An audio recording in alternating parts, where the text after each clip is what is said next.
Hello, Code Journeyers, and welcome back to The Truth So Help Me Good. I am your host, Barbara Landry, and together we explore some of the bigger questions about this journey we call life, with inspiration from my upcoming memoir, The Truth So Help Me Good. Welcome to episode 10. Perhaps you have heard that there is no such thing as a coincidence. I don't know if that is true or not, but I can tell you that sometimes my experiences appear to be more related to each other than they seem random. A couple of weeks ago, I wrote a chapter from my memoir that took place shortly after I had graduated high school. It was a time of rebuilding, a time of picking up the pieces of the collateral damage of my childhood trauma. Part of that included getting myself on track to go to college. Although I had missed the boat to start in the fall following my graduation, I was hopeful to get in to a school that would allow me to start after the winter break. To that end, my mother and I went up to a small liberal arts college in Springvale, Maine, called Nassau, where I had an interview. I wanted to be an environmental scientist, and Nassau specialized in marine biology, so it seemed like a good fit.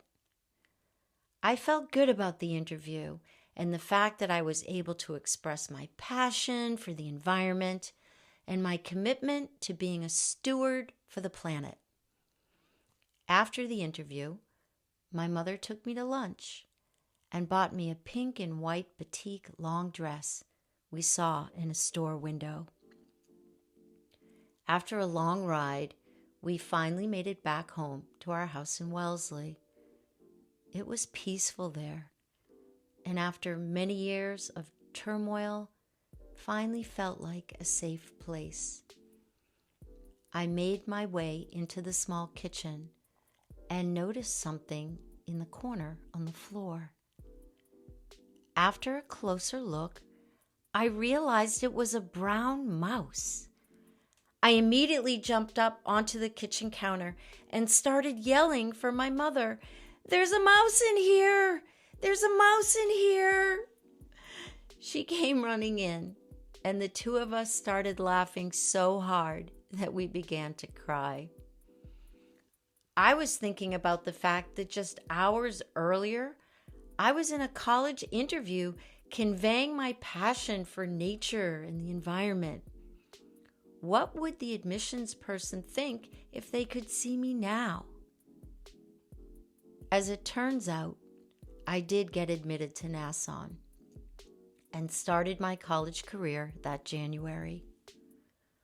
Although the path would be full of twists and turns, it eventually led me to law school. Within days of writing the chapter, I spent the weekend with my husband and my parents. It was full of joy as my mother and I participated in a Shabbat service led by the sisterhood of our temple. To be up on the bima or podium with my mother doing our reading together was an incredible moment and something we had done in the past. The weekend was also a time for reflecting upon how things have changed, as nothing stays the same. The experiences were bittersweet, as life so often is. Just a few days ago, my husband and I went skiing. For me, it was the first time this season. The snow conditions were good, but the mountain was socked in, making it almost impossible to see anything at all at the top. So my husband and I stuck to the bottom half of the mountain. The visibility was better, but you could only see what was right in front of you. After a few runs, it was time to tighten up my ski boots. So after getting off the chairlift, I skied off to the side and reached down to adjust my boot. I heard my husband saying to me, "What are you doing with that mouse, Barbara?" And right there, nestled up along the side of my ski boot, was a little brown mouse. "Oh my God," I said as I slid away from the mouse, still trying to comprehend what was happening. I looked over and watched the mouse moving around in the snow, wondering, what the heck are you doing here? People were passing by us, commenting about the mouse, and so we moved on. As we skied off, I said to my husband, "I just wrote a chapter about a brown mouse just a few days ago." It was all too much to explain in that moment. In all my years skiing, I've never seen an animal, other than birds, up on a mountain in winter like that. It felt like a very strange and exciting coincidence, that there was more to it that met the eye. It felt magical. Later that evening, my dad called for a ski report. I told him that the snow conditions were good, but the visibility was not, and that we only skied the bottom half of the mountain. He then told me a story about skiing out west years ago and how it was socked in, and he had to make his way down slowly. That when he went back to the same spot the following day, when he could actually see the trail, it was so steep that he couldn't do it. Somehow, only being able to see what was right in front of him the day before was easier than the larger view, which felt intimidating and overwhelming. I knew there was something deeper to that story and filed it away for further consideration.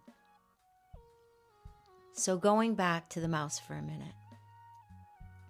I have long been a student of Native American animal medicine, which is a spiritual practice that honors the sacred connection between humans and animals.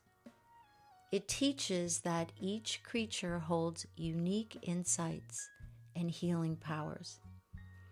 I knew as soon as I saw that mouse, I would turn to my trusted animal medicine book to gain insight as to what that visit with the mouse could have meant.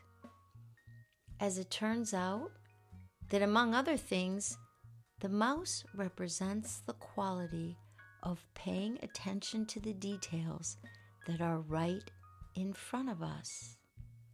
Much like my experience of being on the mountain that day, where I was only able to see what was right ahead of me.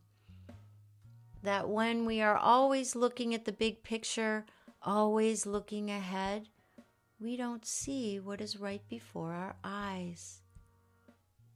It's also about process, being able to embrace all the little steps that are necessary in order to get where it is we want to go. In her book, Bird by Bird, Anne Lamott quotes E.L. Doctorow, who once said that writing a novel is like driving a car at night. You can only see as far as your headlights, but you can make the whole trip that way. You do not have to see every inch of where you are going in advance. You don't have to see your final destination or everything you will pass along the way in order to get there. You only have to see the few feet in front of you, one step at a time. This is not only good advice for writing, it is good advice for living. And so that is my takeaway from my chance encounter with the little brown mouse on Cannon Mountain. To remember to focus on the journey, to keep my attention on what is right in front of me, and to remember that it is the baby steps, chapter by chapter, inch by inch, day by day, that will lead me to my destination and allow me to be present for the experience and all that it brings along the way. In closing, I would like to share another coincidence. After spending the weekend with my parents, I was organizing my desk drawers and happened upon a folded piece of paper that I had saved, which contained a verse. It was entitled, "Messages from God." The words speak for themselves, but I also want you to know that when I unfolded the paper, next to the verse was my mother's name. It was a reading she had done at a Sisterhood Shabbat service years ago. It is with deep gratitude that I share it with you now. Messages from God by Karen D. Kadar. Believe that the universe speaks to you, and you will be privy to endless chatter. Believe that God leaves you secret messages to uncover, and your life becomes an endless treasure hunt. If you believe that this is nonsense, then you will encounter a world that is mute and devoid of guidance. Messages from God are everywhere. Listen, watch, get in on a whisper. God is leading you down gentle paths.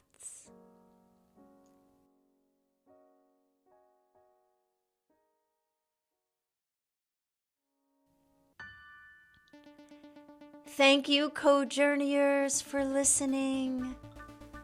I look forward to being with you again soon. Take care and be well.